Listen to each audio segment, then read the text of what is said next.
For some guys, flirting is like a foreign language.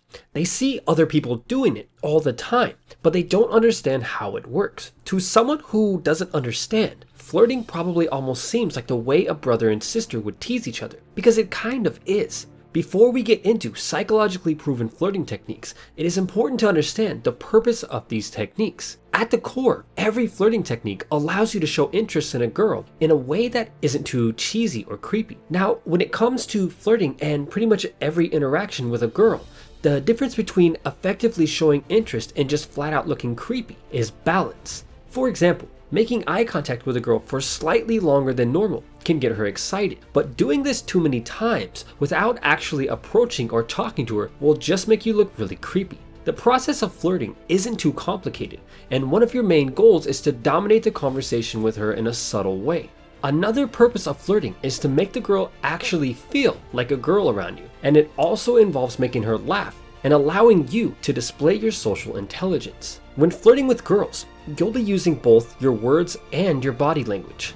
A large part of flirting is about the actual words that you say, but the biggest and most important part of this is about your body language and how you actually say the words. For example, you could say the same sentence to a girl, and depending on the tone of your voice, what you said could have 10 different meanings. Before we continue, you should know that flirting feels much more natural after you develop better confidence and charisma. Girls won't really enjoy the flirting process with you if you're too shy, too nervous, or intimidated by her. To flirt effectively, it is important to understand subcommunication, which is basically how all girls talk. To guys who don't understand this, it's almost like trying to decode a foreign language.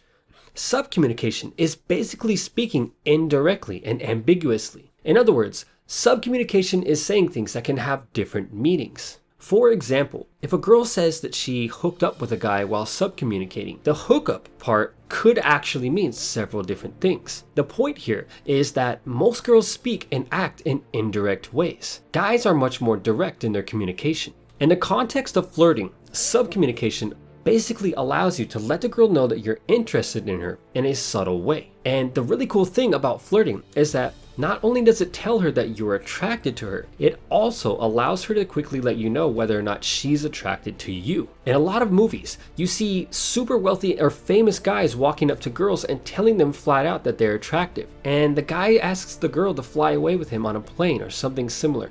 This might work in some cases if you're super attractive, wealthy, or famous. But let's be honest here, this doesn't describe most of the guys out there. The better way to show interest is flirting.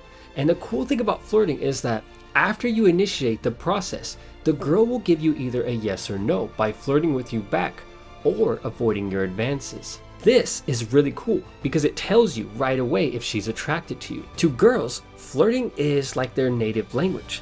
Due to how we're hardwired, for most guys, flirting isn't exactly a talent that we're born with. The biggest advantage of flirting is that it allows you to basically ask a girl if she's interested in you without actually asking her directly. If you start flirting with a girl and she does it back, which is indicated by positive body language such as laughing and smiling, then she's subcommunicating to you that she's interested in you. The first psychological flirting technique is called the push and pull, and it's really easy to understand. It is important to think of flirting like a fun, playful game, because that's really all that it is. The push and pull technique involves showing a little bit of interest and then pulling away. If you've interacted with many girls, you'll know that the ones who flirt often have mastered this technique. A simple push and pull is like a sentence that contains a compliment mixed with an ambiguous statement. Now, the first half of the sentence allows you to show interest in her, but the second half leaves her guessing what you might have meant by it. For example, you could say something that shows interest and then say she reminds you of your little sister, which will leave her guessing as to whether or not you're attracted to her. The most important part of flirting is social dominance, and it has been scientifically proven to make guys more successful with girls. As mentioned earlier, what you say is not nearly as important as how you say it. And the most effective psychological technique for flirting with a girl is teasing. One of the nonverbal signals you can display is the brief glance.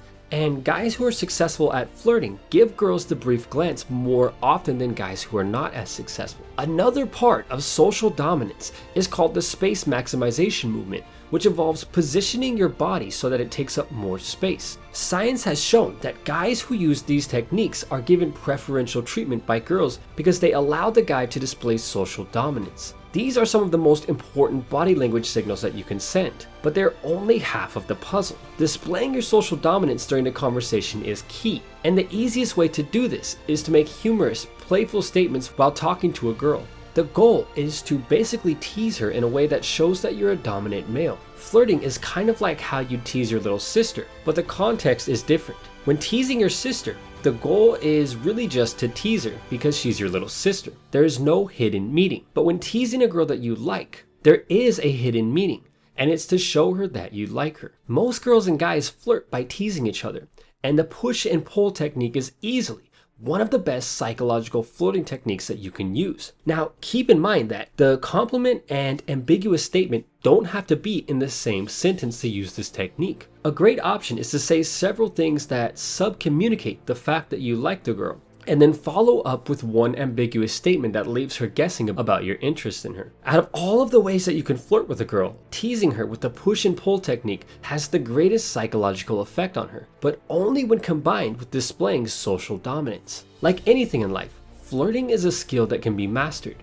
but it takes practice. If you're the type of guy who gets intimidated around super attractive girls, there's absolutely nothing wrong with practicing your flirting skills on less attractive girls first. You should understand that confidence and social dominance are key to flirting effectively, and by practicing on girls that are less intimidating to you, you'll gain experience and build confidence in your ability to flirt. As you get better at it, your confidence and your ability to flirt will rise significantly, and you can practice flirting with much more attractive girls while analyzing the feedback. What you're really doing is giving your subconscious mind the evidence it needs to install new beliefs in your head that you are really attractive, and that you are confident, and that you're good at flirting. Sure, you could immediately start flirting with very attractive girls, but if you have very little or no experience flirting, this can actually strengthen your subconscious belief that you're no good at these things, which is not the best thing to do. Most people who are super successful at something started from the bottom and rose to the top.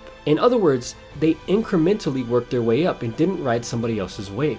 As a teenager, Mark Cuban, a self-made billionaire, started out reselling baseball cards and stamps. Today, he handles multi-million-dollar business deals and owns an NBA team. But the important thing to remember here is that he started from the bottom, and you can do the same, but with flirting. With that said, let me know in the comments if you've ever used the push-pull technique for flirting. And until next time, thanks for watching.